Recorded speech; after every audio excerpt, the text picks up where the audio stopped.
Operation सिंदूर के दौरान पूरे देश और दुनिया ने भारत की बेटियों का दम देखा, लेकिन जब ये ऑपरेशन चल रहा था उसी दौरान 55 दिनों के लिए देश की 11 बेटियां एक रिकॉर्ड कायम कर रही थी। मुंबई से सिशेल्स और सिशेल्स से मुंबई लगभग 3600 नॉटिकल माइल की दूरी एक सेलिंग के ज़रिए तय की गई, एक नया रिकॉर्ड कायम किया।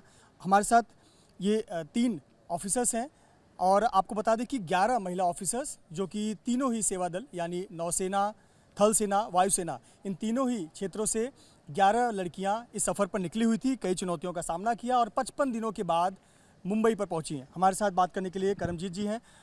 सबसे पहले आपका एक्सपीरियंस बताएं। पहले तो ये बताएं तैयारियां कैसी थी, कैसे आप लोगों का सिलेक्शन हुआ और आप 11 लड़कियों ने तय किया कि हम एक ऐतिहासिक सफ़र पर निकलेंगे।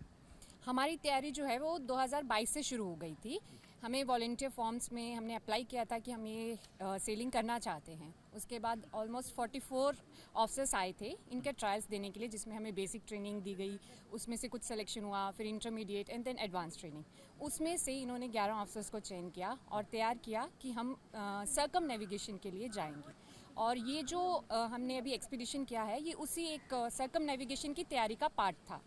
ये हमारे ISV त्रिवेणी पे फर्स्ट एक्सपीडिशन था और हमने इस त्रिवेणी को भी टेस्ट किया और हमने अपने आप को भी टेस्ट किया है कि क्या हम सर्कम नेविगेशन जाने के लिए तैयार हैं। और अभी आने के बाद मुझे ऐसा लग रहा है कि हम बिल्कुल तैयार हैं। विभा जी, आपने क्या, आप लोगों की टीम ने फिर तैयारी क्या की थी? जाने से पहले किस प्रकार की तैयारी थी? मेंटली किस प्रकार का एक अपने आप को प्रिपेयर किया था? चैलेंजेस के लिए क्या तैयारी थी? सपोर्ट किस प्रकार का मिल रहा था? देखिए, अगर तैयारी की बात की जाए तो उसको 2 से 3 हिस्सों में आप डिवाइड कर सकते हैं। पहली तैयारी आपकी बोट की कि क्या आपकी बोट जाने लायक है, क्या उसमें के बारे में आपको सब पता है, क्या आपने जो जो सामान आपको उस बोट में लगेगा क्या आपका वो चल रहा है एंड कितना कितना रहेगा। तो ये आपका आ जाता है जनरली एडम तैयारी, बोट की प्रिपेयर्डनेस, आपका राशन, फ्यूल, इक्विपमेंट की सर्विसेबिलिटी चेक। दूसरा हिस्सा आता है एज ए इंडिविजुअल आप कितने तैयार हो। फिजिकली आपके स्टैंडर्ड्स बहुत हाई होने चाहिए, आपका मोटिवेशन, आपका जो मेंटल कैपेबिलिटीज़ है, क्योंकि समुद्र कभी भी कुछ भी चैलेंज दे सकता है। तो अगर आप अनलेस आपके दिमाग पे कंट्रोल है और आपको अपनी बॉडी के बारे में अच्छी तरह पता है कि मैं फिजिकली फिट हूँ किसी भी चैलेंज को लेने के लिए, वो तैयारी आपके साथ में चलती रहती है। और एक होता है एज अ टीम, क्योंकि जब आप समुद्र में जाते हो आप अकेले नहीं हो, हम एज ए टीम जाते हैं।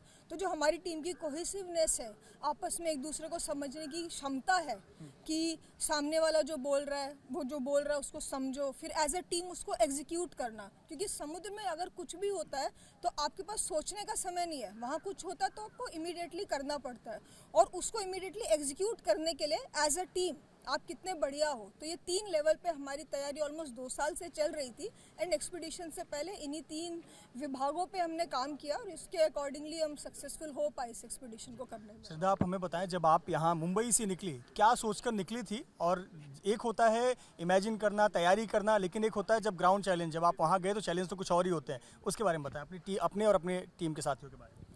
जब हम यहाँ से मुंबई से निकले थे सेशल्स के लिए और जब हमने वापसी की, हमें इतना एक्सपेक्टेशन नहीं था कि हम इतने ज़्यादा हाई विंड्स का सामना हमें करना पड़ेगा। हमने स्टॉर्म को फेस किया है, हमने वेव्स फेस किए हैं अप टू 6 मीटर्स, 50 नॉट्स की विंड्स हमने फेस किया है।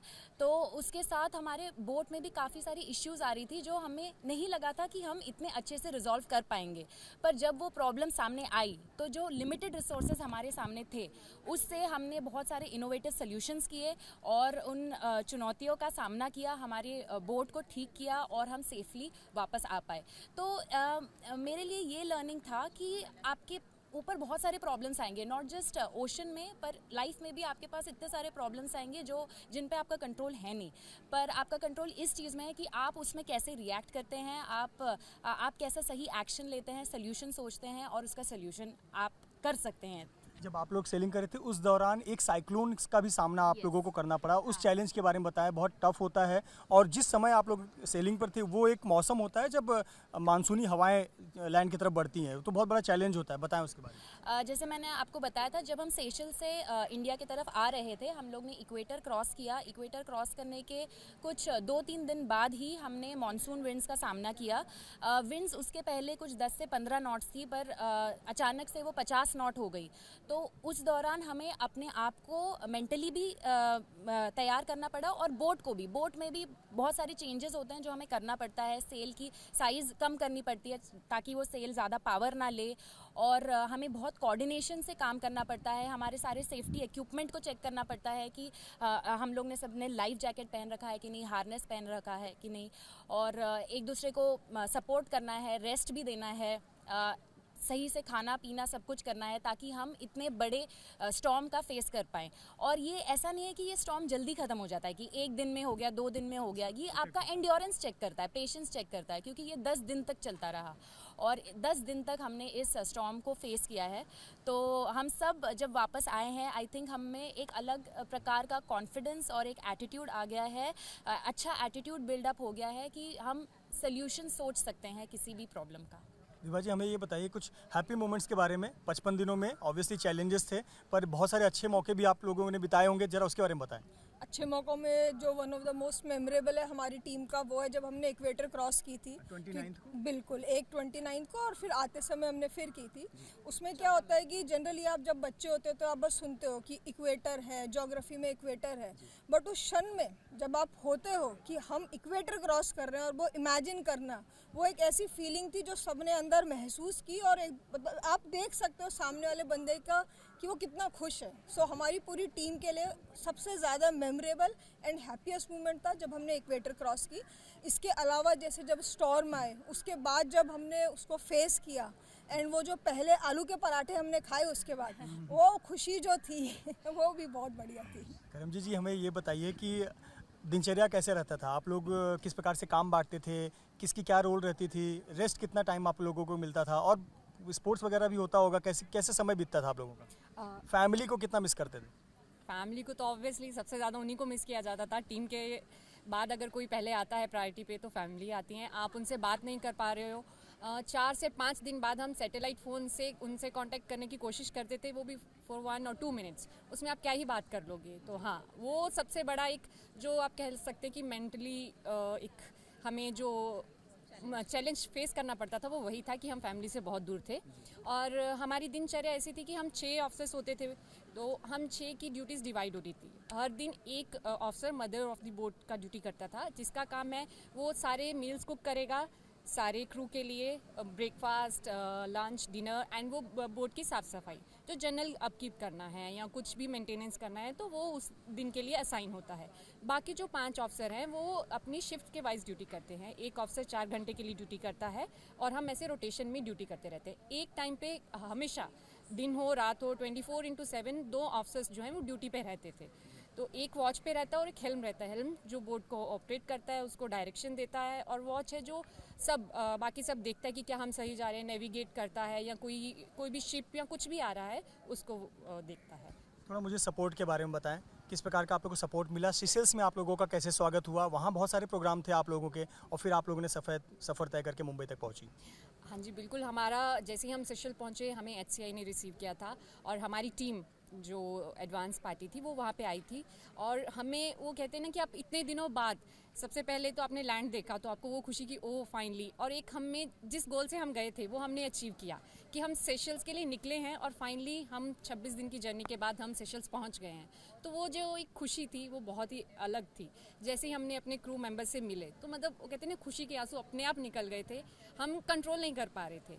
वहाँ पे हमारा वेलकम हुआ, फिर हमारे वहाँ के जो chief of army defence staff हैं उनसे हमारी मीटिंग हुई, जो वहाँ के मिनिस्टर ऑफ एक्सटर्नल अफेयर्स हैं उनसे मीटिंग हुई, और हमारा एक जो स्पेशल विजिट रखा गया वहाँ के मैरीटाइम एकेडमी के साथ, वहाँ के जो स्टूडेंट्स हैं उनके साथ हमने इंटरेक्शन किया, उनका हमने एक्सपीरियंस जाना कि वो कहाँ क्या सीखते हैं वहाँ पे। सेशल की बहुत ही छोटा सा और प्यारा सा कंट्री था, और हमें वहाँ पहुँच के, और वो भी एक मिशन से जाके सक्सेस होके वापस आने में we enjoyed it and we are really happy and proud of ourselves. अब मेरा एक महत्वपूर्ण सवाल ये है कि आप लोगों को देखकर बहुत सारी बेटियां, देश की बेटियां इंस्पायर होंगी।